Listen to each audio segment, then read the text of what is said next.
So I can take number 2 here. Make sure your site is W3C compliant. So W3C, check me, Michael. Yep. World Wide Web Consortium. Yep. Okay. So this is kind of the I might bumble this here. It's a governing body that oversees the development of CSS, JavaScript, and a lot of the conventions that surround website programming languages. Yeah, that's right. Okay. Yeah. So a lot of the internet is very Wild West when it comes to defining how everything should work. There really, for the internet, there really is not one central planning committee that makes decisions for everything about the internet. Right.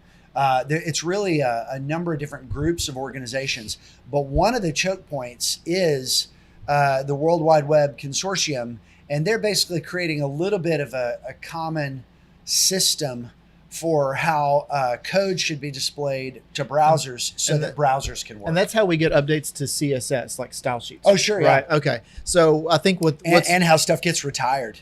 Right. Yeah. And so what can happen here with your website is you have a developer that coded something in CSS3 or CSS2 or whatever, and then as time goes on, those languages are updated.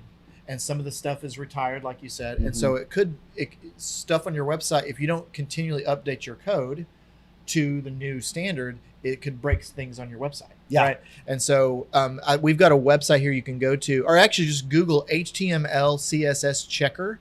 Yeah. And the first site that comes up, you can actually put your URL into that site, and it'll show you all the ways in if you've got HTML, CSS, JavaScript issues where you're using outdated code that's not current, it'll show you those, and you can just show those to your developer and have them fixed. Yeah. It's one of those things where if you're not careful, you can overemphasize this point and start to fixate on it.